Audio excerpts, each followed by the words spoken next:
All right. Hey, Bill, how are you? Doing great, David. How are you? Great. It's good to be talking to you again.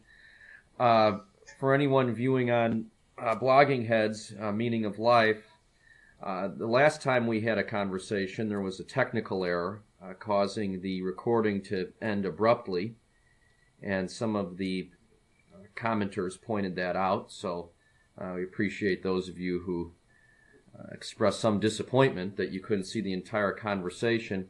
So we're going to go for part two right now, and therefore we can complete the conversation that we're making available to everyone on Blogging Heads. And I'm happy to be doing it. Thanks for joining me again, Bill. Yeah, thank you, David. A pleasure. Well, where we left off, we had I thought, a very interesting conversation about existentialism, and we started to get into capitalism. One question that I want to bring up, though, because we both extolled the virtues of individuality and individualism, but it's pretty clear that human beings require connection, and human beings thrive in community. Ernest Hemingway put it pretty bluntly, but also pretty brilliantly in one of his underrated novels, To Have and Have Not. Man on his own doesn't have a fucking chance.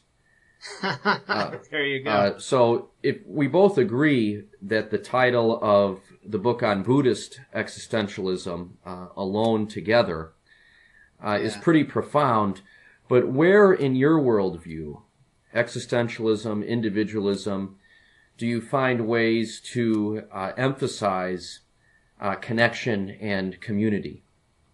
Yeah, that's a great quote from Hemingway. I hadn't heard that before. Of course, the famous line from a character in Sartre's play "No Exit" is "Hell is other people," which is that's the other side of it.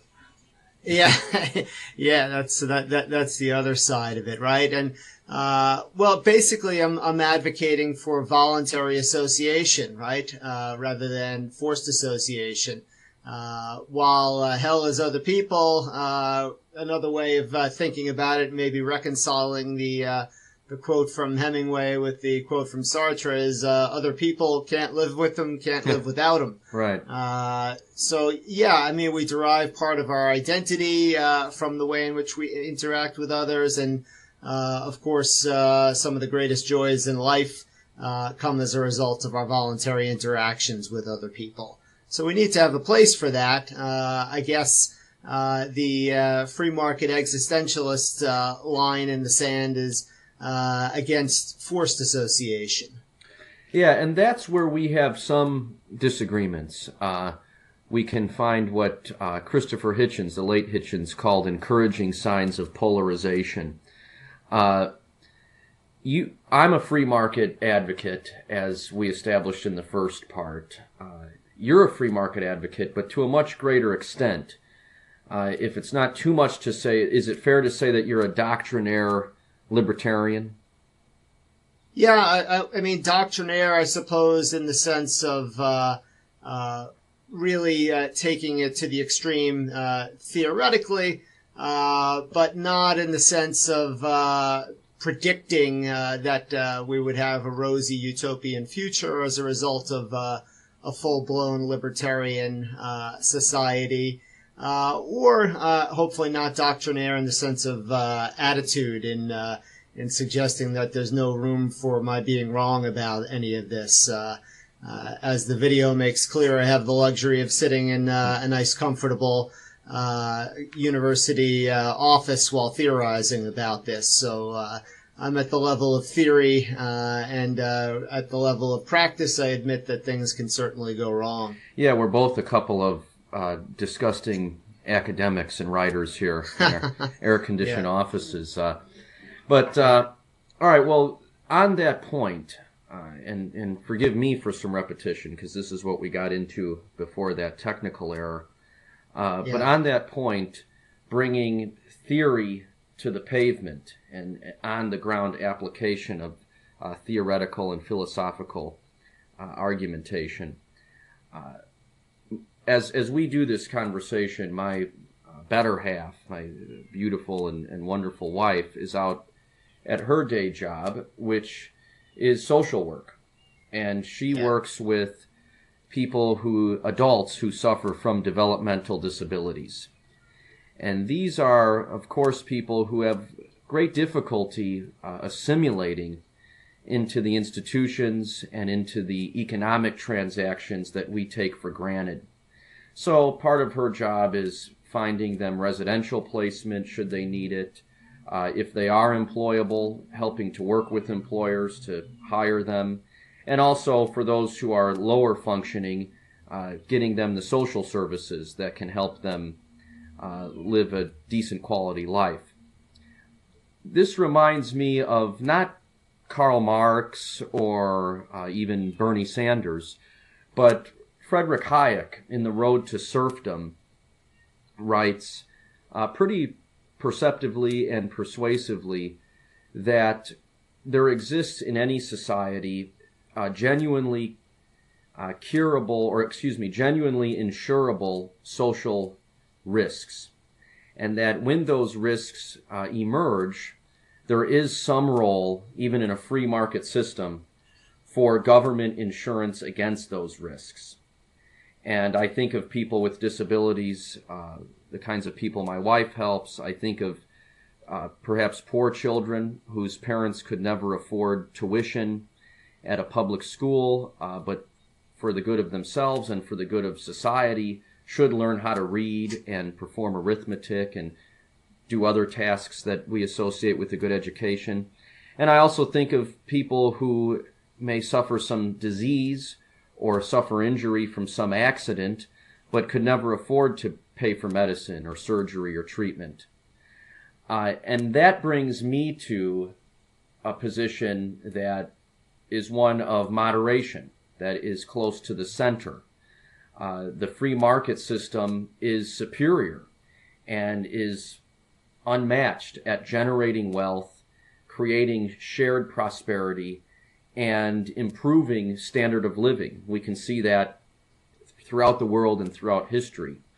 But when the profit incentive is not in the picture, so caring for people with disabilities or caring for children whose parents could never afford private school tuition, how would you then step in if you aren't going to rely on public institutions to provide that social insurance? How does the libertarian address those problems? Sure, that's a terrific question, and clearly your wife does very admirable work, important work that I would like to see done.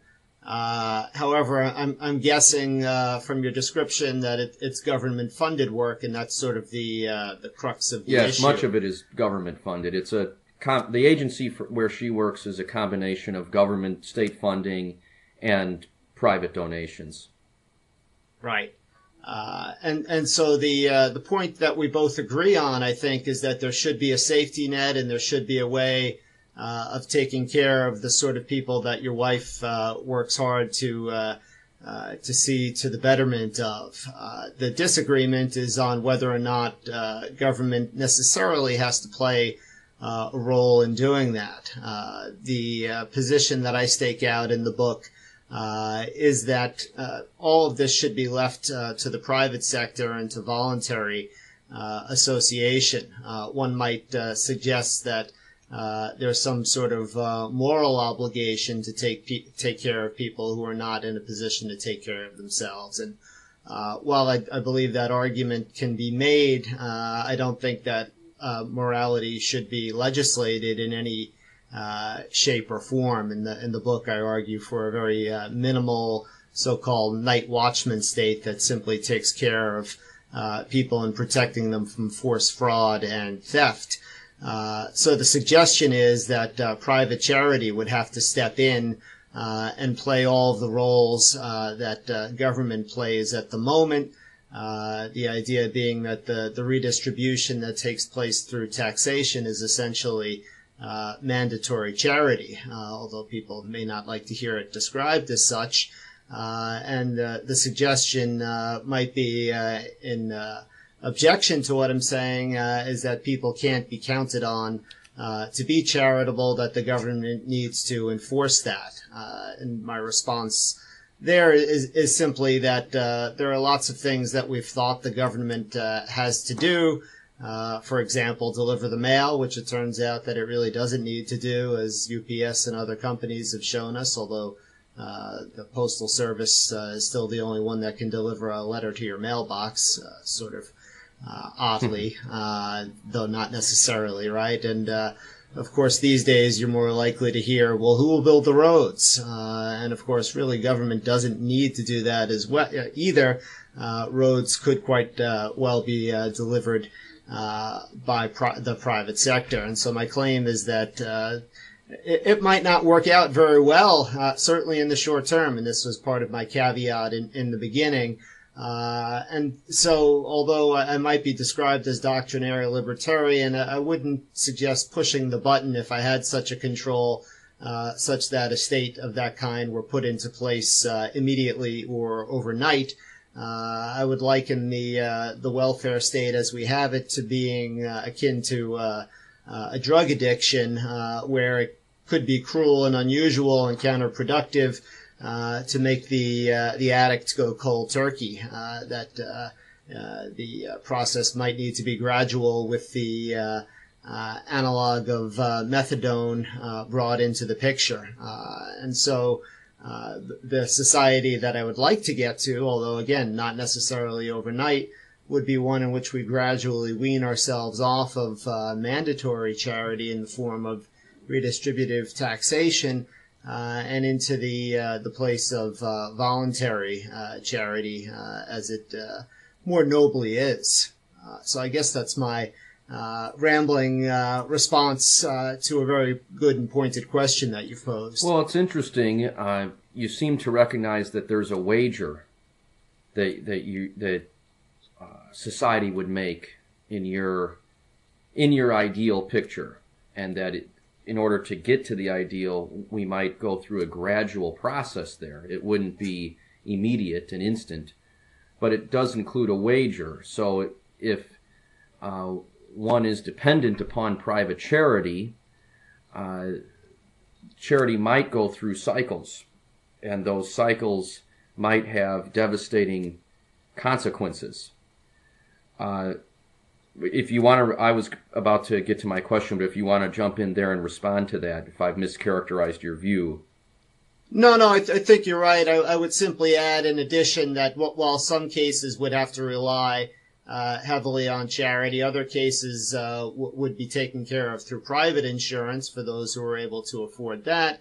And although I think you're right that charitable giving does go in cycles with economic ups and downs, with money not taken away through taxation, more would be available not just for giving to charity, but to be put back into the economy as a whole. And I think we would just see greater prosperity in general. As you and I have noted in agreement, the free market has been a tremendous boon in terms of bringing prosperity to all who it touches. Just to kind of highlight that, the average American is about 8 times wealthier than he or she was 100 years ago, and that's not even taking into account the stuff that nobody could buy or get at any price then, such that it's far better probably to be an average person today than a Rockefeller 100 years ago. And so the hope would be that all of the things that we're concerned about in terms of education, medical care, etc.,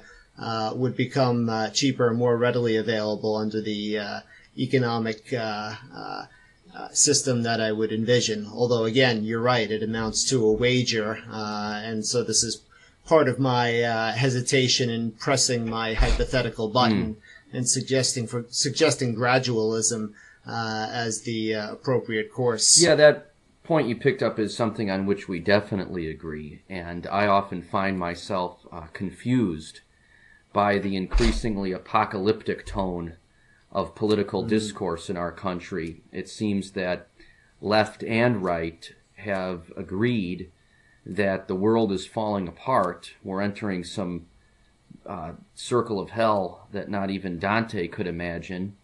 They just disagree on what's caused it and how to solve it. Whereas if you look at the actual data in terms of life expectancy health, wealth, general welfare, crime, deaths from violence, everything continues to improve. That being said, what if we remove morality from the argument? Because the way I understand it, Hayek wasn't necessarily making a moral argument, but he was making an argument about efficiency. And if, yes, we are alone together, but emphasizing the together part, wouldn't you agree, especially as a college professor, that, for example, our society gains if we have a better educated populace? So therefore, we all share a stake in guaranteeing that all children acquire the skills of literacy and receive some semblance of education. We all share a stake that we don't have millions of people walking around without health insurance, and so on and so forth. Oh, sure. I mean, there are clearly spillover effects, neighborhood benefits, however you might like to describe it. And I certainly agree with you that we all have a stake in that.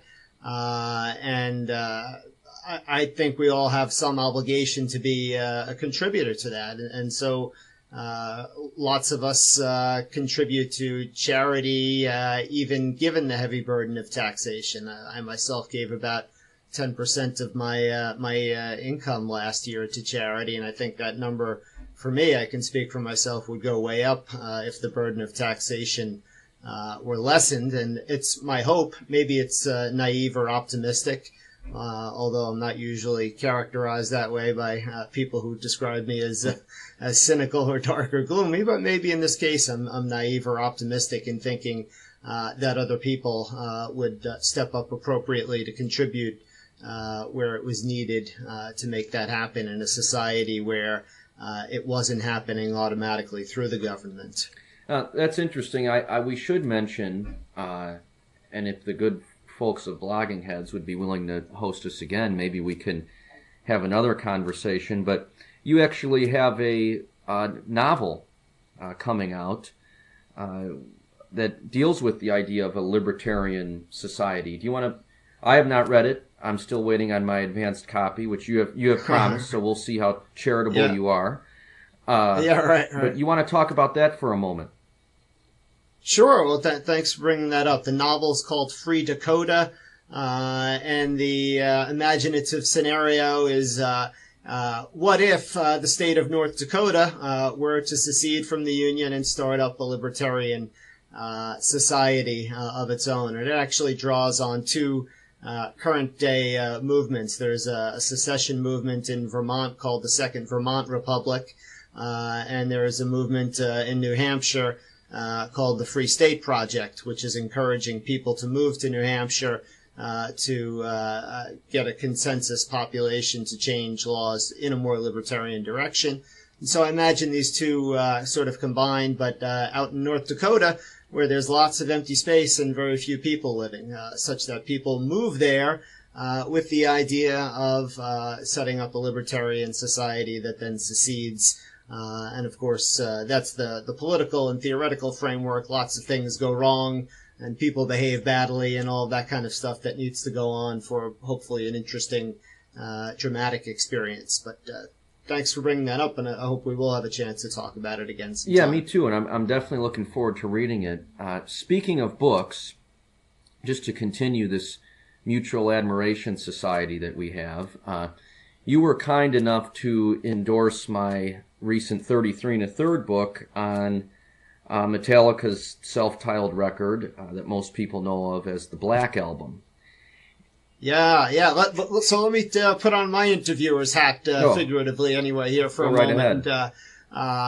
Tell folks who are listening and watching about it, and ask you a question or two, if you don't mind. Of course. So the book focuses on Metallica's Black Album, which is certainly one of their classics, and it's also a really divisive album, right? Because it's the album at which a lot of long-term fans jumped ship, thinking that it went too commercial.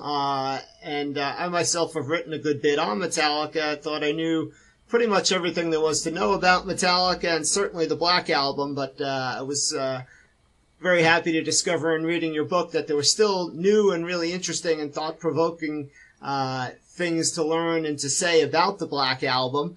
And one of those things is certainly that it has a real existentialist vibe to it. And you do a nice job of highlighting that in the book, focusing in particular on Camus and Kierkegaard. So I wonder, might you say something about, what the existentialist vibe is on that album, or for Metallica in general, or really for metal in general? We have this existentialist vibe. Yeah, of course, and thank you for all of your kind words. I'm flattered, as I was by your initial endorsement of the book. I do draw on Albert Camus and Soren Kierkegaard, and also some other existentialist writers and thinkers when I dissect the lyrics of James Hetfield, lead singer of Metallica, for those of you who are embarrassingly ignorant. And what I see is, one of the quotes that I use in the book is Albert Camus said that if life is actually absurd, if it is without any intrinsic meaning, then the only way with which to deal with the absurdity is to live in revolt against the absurdity. So an individuated life then becomes almost an act of protest, futile, of course, because the world isn't going to change, but self-empowering against this absurdity. And the lyrics of the Black Album and the lyrics of many Metallica songs and many heavy metal songs, more so than other popular art forms, especially in popular music, directly confront the presence of death in our lives, the potential for tragedy and trauma, and the volume, the aggression, the anger of the music is putting that act of revolt into sound, into melody, into vocals, into guitar solos. So heavy metal, when done well, like any other genre, it has its highs and its lows. But when it's done well, it's triumphant, according to my interpretation and assessment, in that it really activates and actualizes what Camus talked about when he said, live in revolt against absurdity. And on the Black Album, I mean, James Hetfield's writing about the untimely death of his mother. He's talking about certain systems of social oppression. He's talking about people placing undue pressure on each other to conform. And then the music supports those lyrics with this aggression and this energy and intensity that I try to describe in the book. And like I said, it's that act of revolt. It's that fight. And that's what heavy metal does that other popular music forms do not. And that's my interpretation anyway. Would you agree? Oh, yeah, I certainly would. And it's a genre that's obsessed with authenticity, and Metallica has been concerned with authenticity in various forms from their origin. And one of the fun things about the Black Album is that it was accused of being in some ways inauthentic, although in some ways it's the most intensely existentialist album that they produced in terms of lyrical content. The music is still aggressive, but it has more of a pop hook to it than some of the others do. And some of what's great about your book are the new interviews that you conducted, and some of the ways in which you were able to pose these questions to the band members about the way in which metal itself and the expectations placed on the band are constraining and potentially limit an artist's authenticity. So I thought you might comment on that. Yeah, that was a real thrill for me that I was able to interview all of the members of Metallica who worked on the Black Album, along with Bob Rock, who produced the Black Album.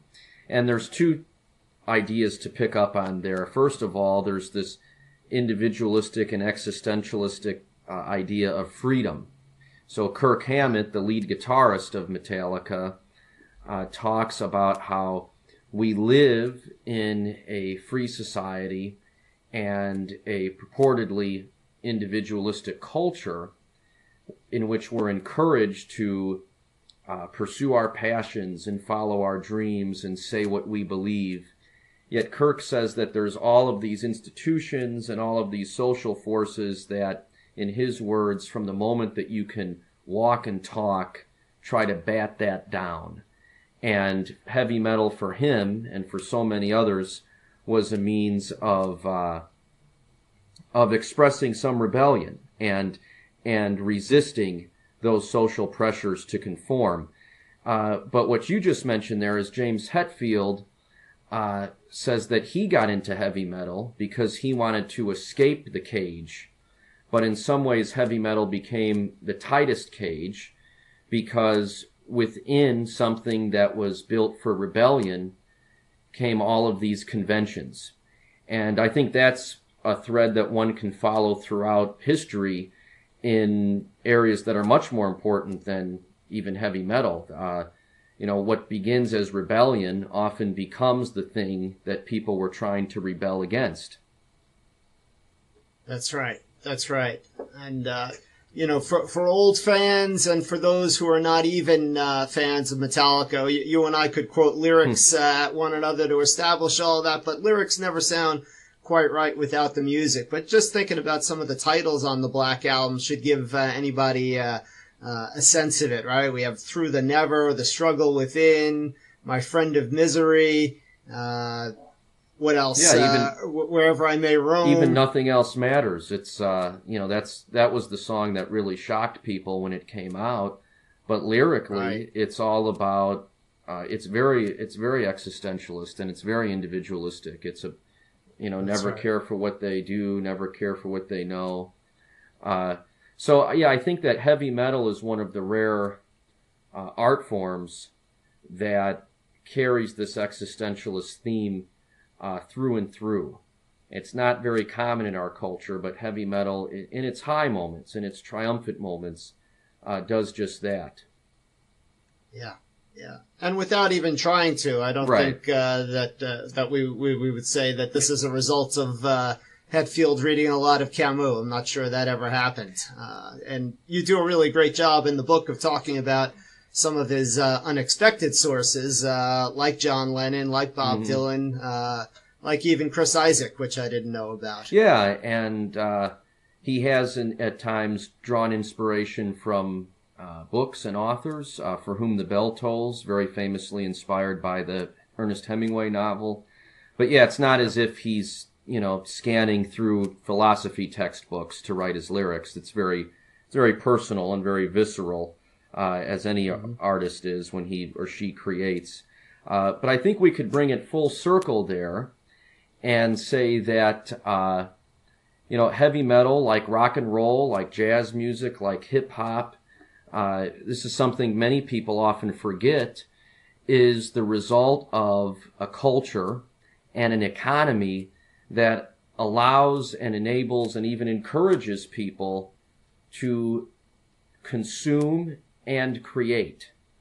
So if rock and roll and if heavy metal and jazz and hip hop was reliant on moralizers in the church or in government, it would probably never exist.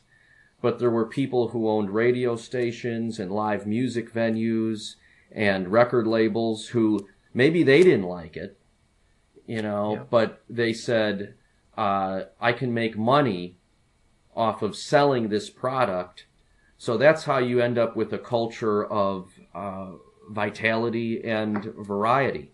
So again, we can maybe, we've reached the end of our time here, so maybe we can end on that point, that's another benefit to the free market system, that it enables, and this is probably, you can jump in here, something that an existentialist would appreciate, this wide variety of choices that exists. I think so. I can listen to the Osmonds, and you could classify me as insane, or I could listen to Slayer. I Right. have when I walk into a record store or when I log on to iTunes, I have the choice. Right. Right. Yeah. So it's all about choice, and the freedom to produce and to make available and to experiment. All of this is very existentialist, and I think existentialism really has a close connection with artistic production in its many forms, and also with, as you noted nicely, entrepreneurship and the risk taking and experimentation that involves. Yeah, absolutely. Well, Bill, thank you very much. I'm glad we were able to record part 2. And best of luck with your new novel, Free Dakota. I hope people will check it out, and I hope people will check out all of your other work as well. And your book on the Black Album, David. Thank you very much. Take care.